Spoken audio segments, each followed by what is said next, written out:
Hello friends, welcome back to my channel. तर friends, आज आपण करणार आहोत आरवीची भाजी. आरवी किंवा त्याला आमच्याकडे मुळकुंड्या अशासुद्धा म्हणतात. मुळकुंड्या म्हणजे जे आपण तेरीचं थपथपं जे करतो त्याच्याच मुळ्या असतात, त्यांना मुळकुंड्या म्हणतात किंवा आरवीसुद्धा म्हणतात. चला तर मग रेसिपीला सुरुवात करूया. इथे मी सर्व जे लागणारे साहित्य आहे ते घेतलेलं आहे. आरवी जे आहे ते मी बॉईल करून घेतलेलं आहे. कुकरला 2 शिट्ट्या काढून घेतलेल्या आहे. अशा पद्धतीने खूप इझिली साल निघून जाते, तुम्ही पाहू शकता. फक्त स्टार्टिंगचं थोडंसं काढून घ्यायचं आहे आणि प्रेस करायचं आहे. खूप इझिली निघून जातं आणि हे डायरेक्ट शिजवायला खूप टाईम जातो. त्याच्यामुळे जर तुम्ही ह्याची भाजी किंवा अशा पद्धतीने जर करत असाल तर पहिलं बॉईल करून घ्या. फक्त 2 शिट्ट्या आपल्याला कुकरला काढून घ्यायच्या आहेत. त्याचबरोबर इथे मी मीठ घेतलेलं आहे, काळी मिरी पावडर, लिंबू आणि कोथिंबीर. चाट मसाला किंवा आमचूर पावडरसुद्धा तुम्ही इथे घेऊ शकता. तर अशा पद्धतीने सर्व आरवी जे आहे ते मी साफ करून घेतलेले आहे. तुम्ही शिजताना थोडंसं ह्याच्यामध्ये मीठ टाकलं तरी चालेल. तर अशा पद्धतीने साफ करून झालेला आहे. फ्रेंड्स, आरवीच्या अजून बऱ्याचशा रेसिपी माझ्या चॅनलवरती आहेत, तुम्ही पाहू शकता. तर इथे आता अशा पद्धतीने कट करून घ्यायचं आहे आणि जस्ट हाताने प्रेस करायचं आहे. अशा पद्धतीने थोडंसं असं प्रेस करून घ्यायचं आहे किंवा अशा मेथडने सुद्धा तुम्ही करू शकता. अशी 2 भाग करून घ्यायचे आहेत आणि प्रेस करायचं आहे. अशा पद्धतीने तुम्ही तुमच्या आवडीनुसार कोणत्याही शेपमध्ये, साईजमध्ये कट करून घेऊ शकता. असे छोटे छोटे पीसेस करून घेऊ शकता. कट करून जसं आपण केळ्या चिरतो भाजीसाठी तशा पद्धतीने,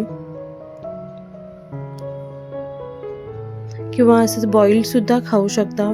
मीठ ऑलरेडी जर शिजताना टाकलं असेल तरी खायला खूप वेगळं आणि थोडं छान लागतं. तर इथे तुम्ही पाहू शकता आरवी जे आहे ते मी तयार करून घेतलेलं आहे. तर आता आपल्याला पॅनमध्ये मी इथे थोडंसं तेल टाकून घेणार आहे. चपातीचा तवा यूज केलेला आहे. इथे थोडंसं अगदी तेल आहे ते आपल्याला स्प्रेड करून घ्यायचं आहे सर्वीकडे. 1 थेंब यूज केलेला आहे आणि याच्यावर सर्व आरवी जे आहेत ते मी आता शालो फ्राय करून घेणार आहे. म्हणजे अगदी क्रिस्पी आणि कुरकुरीत होईपर्यंत आपल्याला शिजवून घ्यायचे आहेत. मीडियम फ्लेम करायचा आहे. हाय फ्लेमने फक्त करपून जाईल, क्रिस्पी होणार नाही आणि कुरकुरीत.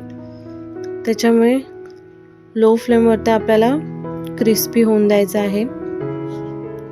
3 ते 4 मिनिटानंतर मी पलटून घेते. दोन्ही साईडने आपल्याला छान असे क्रिस्पी आणि कुरकुरीत होईपर्यंत भाजून घ्यायचे आहेत.